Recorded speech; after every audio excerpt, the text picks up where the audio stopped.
Hello everyone, this is Sachin खरब। और जब से हमारा एसएससी सीजीएल 2016 का एग्ज़ाम हुआ है तब से काफ़ी क्यूरीज मेरे पास आई हैं। मेरे को फेसबुक पर मैसेजेस आए थे कुछ बच्चों के regarding preparation for SSC examinations. कौन सी बुक्स हमें फॉलो करनी चाहिए, स्टडी मटेरियल या फिर स्ट्रेटजी क्या होनी चाहिए, कोचिंग का कितना इम्पैक्ट रहता है। तो ये सब क्यूरीज हमारे जो एसएससी के ग्रुप्स बने हुए हैं फेसबुक पर, उनसे पर आती रहती हैं, कुछ पर्सनल मैसेजेस भी आते रहते हैं। सो बाकी एसएससी गधा एक अच्छा प्लेटफॉर्म है जहाँ पे आई थिंक काफ़ी सारे लोग कॉन्टैक्ट मिल सकता कि मैं बात की शेयर कर सकता हूँ अपनी। So I am thankful to SSC गधा। तो सबसे पहले अगर मैं पर्सनली आपसे कुछ बात शेयर करना चाहूँ तो ये है कि एसएससी एग्ज़ाम के लिए क्या पढ़ना है, या फिर किसी भी एग्ज़ाम के लिए आप कोई भी एग्ज़ाम अपनी लाइफ में दें, उसके लिए आप क्या पढ़ रहे हैं उससे ज़्यादा इंपॉर्टेंट आपको क्या नहीं पढ़ना है। इसी कई बार हम देखते हैं कुछ ऐसा स्टडी मटेरियल रहता है, कुछ ऐसे क्वेश्चंस रहते हैं जो काफ़ी हाई लेवल के रहते हैं, जो एसएससी के पॉइंट ऑफ व्यू से इंपॉर्टेंट है ही नहीं। सो उन क्वेश्चंस के ऊपर या फिर उन स्टडी मटेरियल के ऊपर फोकस बिल्कुल भी नहीं करना चाहिए, ऐसा मेरा मानना है। क्योंकि उनसे आप नॉलेज ले सकते हैं, आप they are good for your knowledge, but examination के पॉइंट ऑफ व्यू से बिल्कुल भी इंपॉर्टेंट नहीं है। और आई थिंक वो वेस्टेज ऑफ टाइम रहेगी एक तरीके से। सो बेटर है हम क्वेश्चंस को अवॉइड करें, क्योंकि एसएससी और यूपीएससी में ये डिफरेंस रहता है। जो एसएससी एग्जाम्स होते हैं वो आपकी स्पीड पर, आपकी एक्यूरेसी पर, आपकी कितनी प्रैक्टिस की उसके ऊपर डिपेंड करते हैं। यूपीएससी एग्जाम्स आई थिंक, जो मेरा मानना है, वो आपकी नॉलेज की डेप्थ को टेस्ट करते हैं। तो कितना डीपली आपने किसी सब्जेक्ट को पढ़ा है, तो उसके ऊपर वो फोकस करते हैं। सो बेटर रहेगा जो रिलेवेंट है एसएससी एग्जाम्स के, आप उसी को पढ़ें, उसी स्टडी मटेरियल को फॉलो करें, तो आई थिंक ज़्यादा अच्छा रहेगा। उसके बाद हम जो बात करते हैं बुक्स की, रीजनिंग, मैथ्स, इंग्लिश और जीके, ये हमारे 4 सब्जेक्ट्स हैं। अगर रीजनिंग की बात करें तो रीजनिंग के लिए मेरा ऐसा मानना है कि आप किसी भी एक पर्टिकुलर बुक की जरूरत है ही नहीं। आप अगर प्रीवियस ईयर क्वेश्चंस को रेगुलरली कर रहे हैं, ऑनलाइन अवेलेबल है, पीडीएफ फॉर्मेट में अवेलेबल है, बाहर मार्केट में प्रिंटेड फॉर्म में मिल जाते हैं। उसके अलावा आपको एक टेस्ट सीरीज अगर आपने मान लो ज्वाइन की हुई है, तो अगर आप उसके क्वेश्चंस को भी रेगुलरली कर रहे हैं रीजनिंग के, तो आपको किसी अलग से बुक की जरूरत पड़ेगी नहीं कंसेप्ट के लिए या प्रैक्टिस के लिए। क्योंकि जो एसएससी का जो हमारा फॉर्मेट है वो ऑलमोस्ट फिक्स्ड है एक तरीके से। एसएससी के अंदर रीजनिंग का जो फॉर्मेट है, क्योंकि आप देखोगे क्वेश्चन ऑलमोस्ट फिक्स रहते हैं, सीरीज़ के 2 आ रहे हैं, वेन डायग्राम का एक क्वेश्चन आ रहा है, इस तरीके से फिक्स रहते हैं। सो आप बेटर है उन्हीं क्वेश्चन की प्रैक्टिस करें, बार बार करें, उन क्वेश्चन को सोल्व करें, तो आपको किसी अलग से बुक की जरूरत नहीं पड़ेगी। उसके बाद आता है मैथ्स। मैथ्स 250 मार्क्स का होता है, प्री प्लस मेंस, बहुत इंपॉर्टेंट होता है। आपको अगर अच्छी रैंक लेके आनी है तो बहुत ज़्यादा ज़रूरी है कि आप मैथ्स में अच्छा स्कोर करें। उसके लिए मैं आपको 2-3 बुक्स के नाम बता सकता हूँ। एक राकेश यादव पब्लिकेशन की आती है 7300, उसके अलावा किरण पब्लिकेशन की एक बुक आती है, उसके अलावा प्लेटफॉर्म की बुक्स आती हैं, 2-3 वॉल्यूम है प्लेटफॉर्म की, अर्थमेटिक प्लस एडवांस, इस तरीके से आती हैं वो।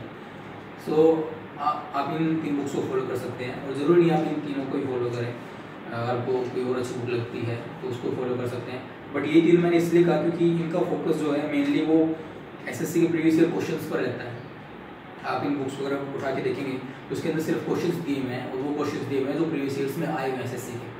तो अगर आप इनको करेंगे, और ज़रूरी नहीं आप ये तीनों ही करें, आप कोई भी एक उठा लें, 2 उठा लें इसके अंदर से, और उसको रेगुलरली करें। मतलब अगर आपने एक बार खत्म कर दिया तो उसके बाद फिर से उसको रिपीट करें, क्योंकि एसएससी एग्जाम्स आपकी प्रैक्टिस आपने जितनी की है, स्पेशली मैथ्स के अंदर, वो बहुत ज़्यादा मैटर करती है। उसके बाद आती है इंग्लिश। इंग्लिश के लिए आप एसपी बख्शी नाम से बुक आती है इंग्लिश की, आई थिंक शायद अरिहंत पब्लिकेशन की है ये, तो आप उसको फॉलो कर सकते हैं। उसके अंदर आपके कंसेप्ट अच्छे से दिए हुए हैं, स्टडी मटेरियल भी उसके अंदर ठीक किया हुआ है। उसके अलावा प्रैक्टिस के लिए आप एक बहुत अच्छी बुक है एमबी पब्लिकेशंस की। एक्चुअली उसके अंदर सेट्स दिए हुए हैं, एग्जामिनेशन के सेट्स हैं। आप पिछले कुछ सालों से आई थिंक 120 से 130 उसके अंदर सेट्स दिए हुए हैं। और उसके अंदर क्या है कि आप जितने भी एसएससी के एग्ज़ाम्स होते हैं, चाहे वो सीपीओ है, सीजीएल है, सीएचएसएल है, या फिर आपका फूड कॉर्पोरेशन ऑफ इंडिया है, जितने भी एग्जाम्स एसएससी कंडक्ट कराता है, इंग्लिश के सारे पेपर उसके अंदर दिए हुए हैं। अगर आप उसको रेगुलरली कर रहे हैं तो ओबियसली आप देखेंगे आपकी इंप्रूवमेंट आएगी मार्क्स के अंदर भी। और मतलब कहने का मतलब है आप क्वेश्चंस करिए, जैसे मैंने आपको बताया मैथ्स के लिए भी, रीजनिंग के लिए भी, इंग्लिश के लिए आप क्वेश्चंस करिए एसएससी वाले, तो उसमें आप कहीं ना कहीं इंप्रूवमेंट जरूर आएगी। उसके बाद आता है जीके।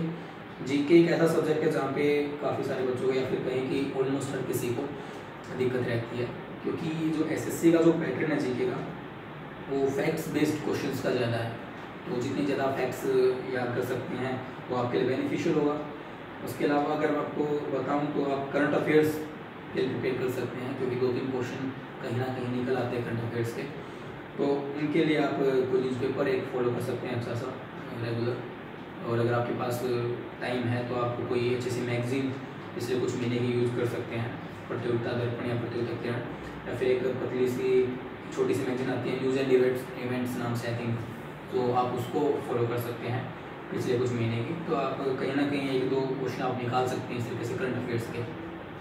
मेनली करंट अफेयर्स के क्वेश्चन वही बनते हैं अगर कोई बड़ा इवेंट रिसेंटली हुआ है, चाहे वो पॉलिटिकल इवेंट है या फिर स्पोर्ट्स से रिलेटेड है, उनसे क्वेश्चन निकल आते हैं। एक आधी बार अगर कोई नई स्कीम है गवर्नमेंट की तो उसे उसके नाम से रिलेटेड भी आ जाते हैं। सो इन क्वेश्चंस को आप ध्यान रखिएगा। उसके अलावा आप लूसेंट की बुक आती है ऑब्जेक्टिव प्लस सब्जेक्टिव, उसको आप फॉलो कर सकते हैं। अच्छी बुक है वो, उसके अंदर सही है, वन लाइनर्स भी दिए हुए हैं, तो आप पूरा पॉइंट अगर आपको स्टडी करनी है तो वो आई थिंक अच्छी बुक है, आप उसको फॉलो कर सकते हैं। अब इसके लिए मैं आपको जिसके के लिए रिकमेंड तो नहीं करूँगा कि आप आज भी NCERT उठा करके बैठ जाए, क्योंकि it will be A time taking process, और इतने क्वेश्चंस निकलते भी नहीं है कंसेप्ट बेस्ड, जहाँ तक मेरा मानना है। SSC के GK के एग्जाम में ज़्यादा फैक्ट्स बेस्ड क्वेश्चन होते हैं। हाँ, अगर आप नेक्स्ट ईयर के लिए प्रिपेयर कर रहे हैं तो आप रेफ़र कर सकते हैं NCERTs को, क्योंकि वो थोड़ा टाइम लगेगा, उसके अंदर काफ़ी मेटेरियल बढ़ जाएगा और स्टडी के लिए थोड़ा बर्डन भी बढ़ जाएगा। सो आप इस साल के लिए तो आई थिंक आप लूसेंट वगैरह पढ़ लें अच्छे से तो सफिशिएंट रहेगी। NCERT कुछ खास जरूरत है नहीं SSC के एग्जाम्स के लिए, लेकिन अगर आप कर सकते हैं तो NCERT is obviously very good. और उसके बाद मॉक टेस्ट, किसी ने मुझसे फेसबुक पर मैसेज किया था कि उसके मार्क्स जो वो इंक्रीज़ नहीं हो पा रहे हैं अगर वो मॉक टेस्ट दे भी रहा है तो। सो मैंने उसको यही आंसर किया था, और आज मैं बता दूं कि अगर आपको अपने मार्क्स में इम्प्रूवमेंट देखनी है रेगुलर, तो आप मॉक टेस्ट जो है वो बिल्कुल भी ना छोड़े बीच के अंदर। आप रेगुलरली मॉक टेस्ट करते रहें। किसी ने पूछा कि कौन से मॉक टेस्ट अच्छे रहेंगे, तो मैं किसी पर्टिकुलर इंस्टीट्यूट का नाम तो नहीं लूँगा। आप आजकल काफ़ी सारे अवेलेबल हैं, ऑनलाइन अवेलेबल हैं, और काफ़ी सारे आप ऑफलाइन भी जाकर के दे सकते हैं किसी इंस्टीट्यूट के अंदर। सो अगर आप कोई भी एक इंस्टीट्यूट ज्वाइन कर लें, सिर्फ फोकस इस बात पे रहे कि उनके टेस्ट का लेवल ऐसा ही हो जो SSC के अंदर आता है, मतलब ज़्यादा अपना लेवल हाई दिखाने के लिए इंस्टीट्यूट कई बार थोड़े टफ क्वेश्चन डालते रहते हैं, तो उनसे कहीं ना कहीं आप बचें और अपना कोई भी एक इंस्टीट्यूट ज्वाइन कर लें या फिर कोई भी ऑनलाइन टेस्ट सीरीज ज्वाइन कर लें, तो बेनिफिशियल रहेगी आपके लिए। क्योंकि इसका फ़ायदा ये रहता है कि आप एक एग्जामिनेशन का जो इन्वायरमेंट होता है उसके टच में आ जाते हैं। जब आप रियल एग्जामिनेशन देने जाएंगे तो आपके ऊपर एक्स्ट्रा बर्डन नहीं होगा, आप फैमिलियर रहेंगे सिचुएशन से, कैसे इस टाइम के अंदर आपको इतना पोर्शन कवर करना है एग्ज़ाम का, तो उससे आप वो आपके लिए बेनिफिशियल रहता है इस सेंस से।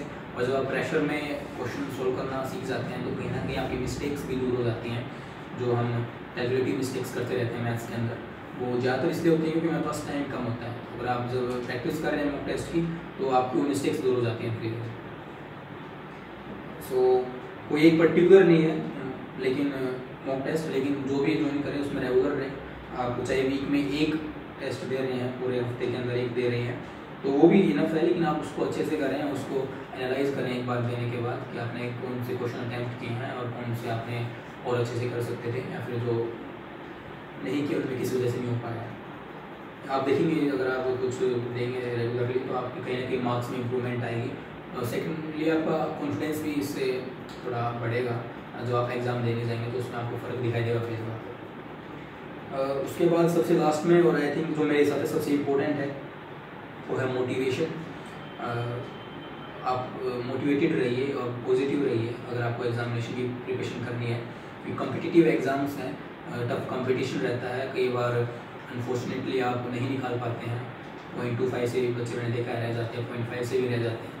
सो कहीं ना कहीं आपके मोटिवेशन को इफेक्ट करता है, उस टाइम पे आपको डिमोटिवेट नहीं होना है। ऐसा नहीं है कि आप लास्ट एग्ज़ाम ही दे रहे हैं, और अगर लास्ट भी है किसी का तो भी इसमें इतना डिमोटिवेटेड होने की बात नहीं है। अगर आप बिल्कुल फ्री माइंड से एग्ज़ाम देंगे, पॉजिटिव होकर एग्ज़ाम देंगे, तो आपकी परफॉर्मेंस में अलग ही फ़र्क आप देखेंगे। अगर आप ज़्यादा प्रेशर लेके देंगे कि भाई ये एग्ज़ाम नहीं हुआ तो मैं फिर क्या करूँगा इस तरीके से, तो कहीं ना कहीं आपकी परफॉर्मेंस को इफेक्ट करेगा। जब एग्जामिनेशन हॉल में आप बैठे होंगे तो आप देखेंगे आपको, आप ज़्यादा नर्वस हो जाएंगे, आप ज़्यादा मिस्टेक्स करेंगे, या फिर जो आपको आता है वो भी आप भूलने लगेंगे। सो मोटिवेटेड रहना है, पॉजिटिव रहना है, नेगेटिवली सोचना नहीं है, क्योंकि SSC का जो प्रोसेस है वो काफ़ी लेंथी प्रोसेस है, और साल 1.5 साल में ये एग्ज़ाम पूरा कराते हैं। उसके बाद फिर आपको पता ही है केसेस इन पे चलते रहते हैं। अभी रिसेंटली भी चल रहा था 2016 वाले पर भी। सो इन सब के बीच में कहीं ना कहीं जो जीनियर कैंडिडेट होता है वो सफ़र करता है, and actually they suffer a lot. So better रहेगा आप इन सब बातों को इग्नोर करें, अपना पढ़ाई पर ही ध्यान रखें और फोकस्ड रहें, मतलब तो आप रेगुलरली आप इसको निकाल सकते हैं। और सबसे एंड में फिर पूछा था कि स्ट्रेटजी क्या होनी चाहिए, कोचिंग का इम्पैक्ट क्या रहता है। तो कोचिंग का आई थिंक ठीक है, अगर आपने ज्वाइन किया तो अच्छी बात है, क्योंकि इससे आपको एक अंदाज़ा मिल जाता है आपको किस डायरेक्शन में जाना है। क्योंकि जैसे मैंने पहले भी कहा, क्या पढ़ना है इससे ज़्यादा ज़रूरी है क्या नहीं पढ़ना है। अगर आपके पास बहुत सारा मटेरियल है और आप सब कुछ पढ़ने की कोशिश में लगे हैं तो कहीं ना कहीं आप सफ़र करेंगे।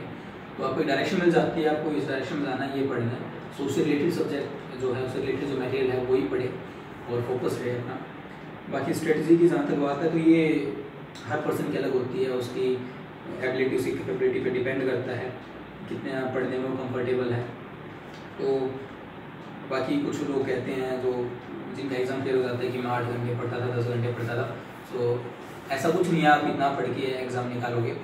सो जितने में आप कंफर्टेबल हैं, क्योंकि अगर मान लो आप कंफर्टेबल नहीं है, आपने आज 8 घंटे एग्जाम पढ़ाई में लगा दिए, आपने 6 घंटे लगा दिए, तो आप 3-4 दिन के अंदर ही फायदा हो जाओगे। क्योंकि एसएससी के सिलेबस में कुछ भी नया नहीं है, आपको वही चीज़ बार बार रिपीट करके रहनी है। यूपीएससी का एग्ज़ाम नहीं है कि जिसके अंदर आपको ढेरों सब्जेक्ट होते हैं, आप हर दिन कुछ नया पढ़ सकते हैं, कुछ अलग पढ़ सकते हैं। तो ऐसा नहीं है, तो आपको फायदा नहीं होना है। आप थोड़ा पढ़ें, जितना कंफर्टेबल उतना पढ़ें और रेगुलर प्रैक्टिस में रहें।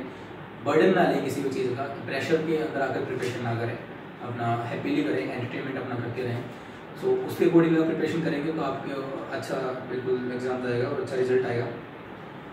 सो ओवरऑल मैं ये कहूँगा कि अपना मोटिवेटेड रहें, पॉजिटिव रहें और फोकस अपना स्टडी पे अगर थोड़ा बहुत भी आप रख रहे हैं, मतलब पूरा ही फोकस स्टडी होना चाहिए। लेकिन ज़रूरी नहीं है कि आप लगातार पढ़ते रहें, लगातार पढ़ते ही रहें, अपना एंटरटेनमेंट भी करें, हैप्पी रहें, एक्स्ट्रा बर्डन ना लें, प्रेशर ना लें बिल्कुल भी। तो आई थिंक ये वाला एग्जाम आप निकाल लेंगे ऑब्वियसली। और उसके अलावा सबसे मैं यही कहूँगा कि मैंने जितनी भी क्यूरीज थी आई थिंक उनके आंसर कर दिए हैं। लेकिन अगर फिर भी कोई क्वेश्चन अगर आपका बचता है तो आप नीचे कमेंट्स में डाल सकते हैं, उसको हम ट्राई करेंगे अगली बार आपको आंसर दे सकें उनका।